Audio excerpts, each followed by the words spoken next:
Bienvenidos al canal Psiquiatría, Mente y Salud.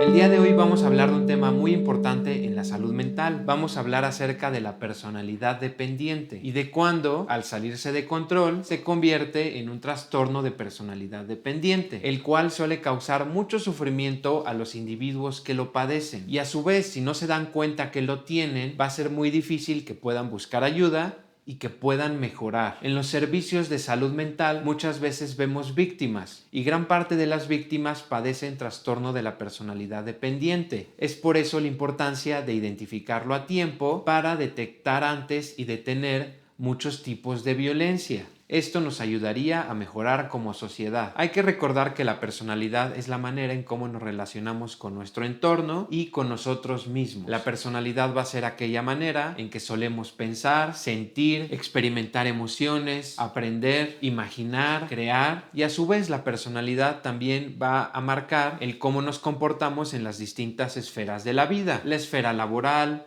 la esfera familiar, la esfera de pareja, la esfera escolar o académica, la esfera social o de amigos. Los individuos con personalidad dependiente suelen subordinar sus necesidades a las necesidades de las demás personas, es decir, priorizan más las necesidades de otras personas. Dejan que otros asuman la responsabilidad en las principales áreas de su vida, de manera más predominante con la pareja, con sus padres o hijos. Carecen de confianza en sí mismos o en sí mismas y pueden sentirse incómodas al estar solas durante un periodo prolongado. Es decir, les es difícil estar solos o estar solas. Desde un punto de vista psicoanalítico, Sigmund Freud describió una dimensión oral dependiente de la personalidad que se caracterizaba por dependencia, pesimismo, miedo a la sexualidad, desconfianza en uno mismo, pasividad, sugestionabilidad y falta de perseverancia. Su descripción es similar a la que se utiliza actualmente en el DSM-5, el Manual Diagnóstico y Estadístico de los Trastornos Mentales de su quinta edición de la Asociación Psiquiátrica Americana. Respecto a la epidemiología, esta personalidad dependiente es más frecuente en mujeres que en hombres. El DSM-5 estima su prevalencia en un 0.6% de la población. Y bien, respecto al diagnóstico, en las entrevistas, los pacientes se muestran colaboradores, intentan cooperar, acogen bien las preguntas específicas, es decir,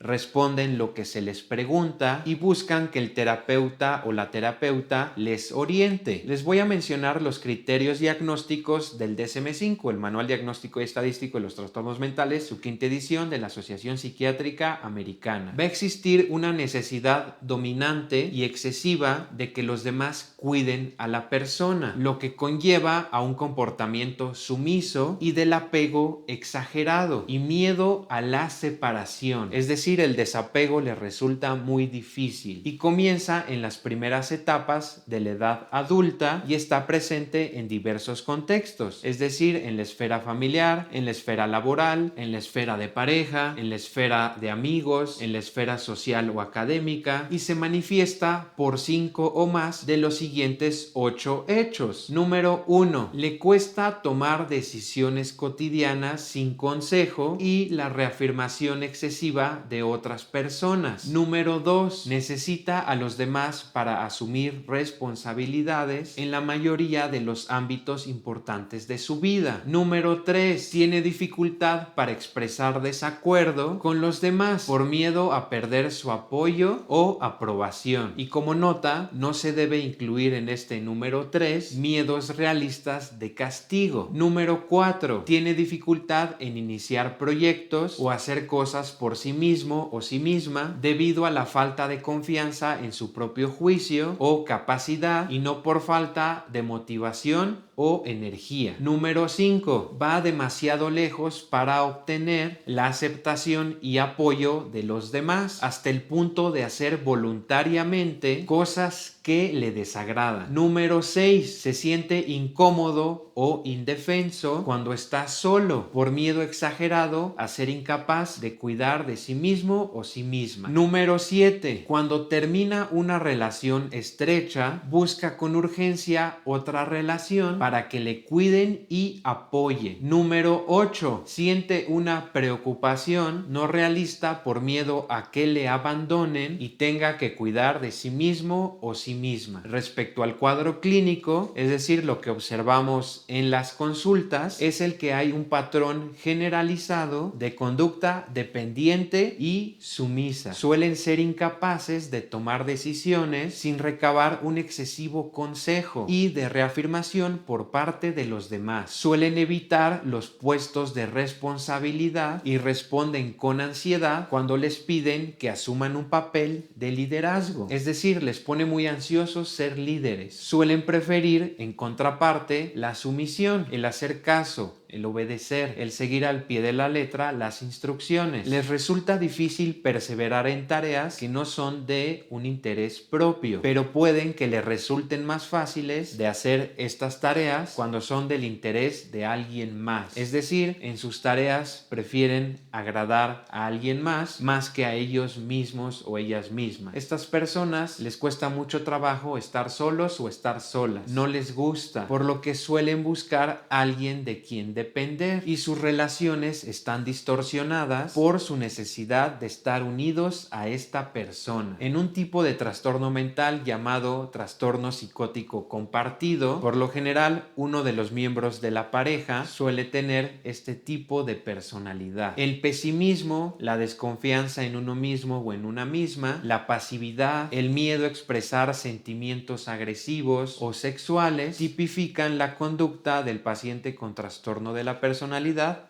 dependiente. Pueden tolerar durante mucho tiempo a una pareja maltratador o maltratadora, a una pareja infiel, a una pareja con alcoholismo, con tal de no alterar el vínculo o la relación con esta persona. Y bien, respecto al diagnóstico diferencial, los rasgos de personalidad dependiente se encuentran en muchos trastornos mentales, por lo cual es difícil detectarlo en muchas ocasiones en una primera instancia. Suelen llegar más a los servicios de salud mental por temas de depresión, temas de ansiedad, temas de insomnio, y algo que lo diferencia de otros trastornos de la personalidad es que las personas con personalidad dependiente suelen tener una relación estrecha que puede durar años, inclusive muchos años, y a diferencia de otro tipo de personalidades como la personalidad límite o la personalidad histriónica, suelen tener un número mayor de parejas a lo largo de su vida en comparación con una persona con personalidad dependiente. Y aquí se ve esto, ¿no? Que una persona con personalidad dependiente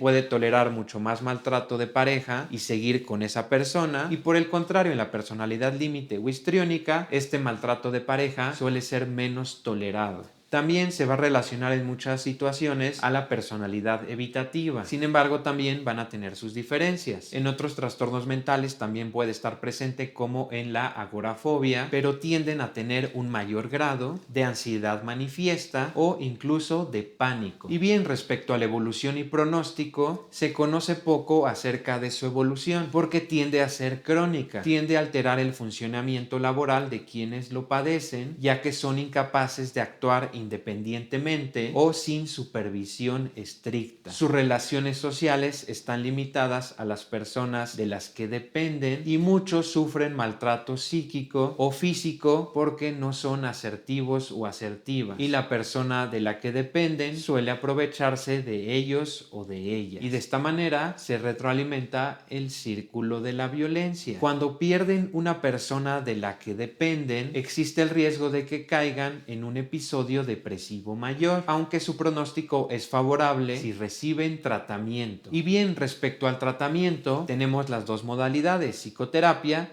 y tratamiento farmacológico. Respecto a la psicoterapia, suele ser un tratamiento satisfactorio para estos pacientes. Las terapias orientadas a la introspección, es decir, a que la persona se conozca a sí misma, permiten a estas personas comprender los antecedentes de su conducta y, con el apoyo del terapeuta, convertirse en más independientes, asertivas y adquirir mayor confianza en sí mismos o en sí mismas. Suelen dar buenos resultados la terapia conductual actual, el entrenamiento asertivo, la terapia familiar, terapia sistémica, terapia de grupo, por lo cual son muy buenas para este tipo de pacientes. En la psicoterapia va a existir un obstáculo y es cuando la persona debe ir aprendiendo a poner límites a la persona con la cual se relaciona, que en muchas ocasiones ejerce algún tipo de violencia contra él o la paciente. Entonces es un reto de la psicoterapia que se vayan implementando estos límites. Por ejemplo, si una persona le agrediera a su pareja, el terapeuta podría recomendar que denunciara con la policía a la persona. Sin embargo, la persona puede no mostrarse de acuerdo en hacerlo en una etapa inicial del tratamiento. Los terapeutas deben mostrar un gran respeto por los sentimientos del o la paciente, sobre todo los sentimientos de vinculación, sin importar lo patológicos que pudieran parecer. Respecto al tratamiento farmacológico, la personalidad dependiente suele venir acompañada de depresión y ansiedad, y al mejorar estos síntomas, él o la paciente van a tomar mejores decisiones en sus vidas. Se pueden utilizar antidepresivos, ansiolíticos, antipsicóticos y otras modalidades de tratamiento. Y bien, ¿conocías acerca de este tipo de personalidad? Como lo ven, es una personalidad muy proclive a sufrir violencia, a ser maltratado o maltratada, porque suelen anteponer a otra persona antes que a ellos mismos o ellas mismas. Es por eso la importancia de identificar a tiempo. Cuéntame, ¿cuál ha sido tu experiencia? Por otra parte, puedes sugerir otros temas que quisieras que abordáramos en este canal. Eso es todo por el video de hoy. Muchas gracias.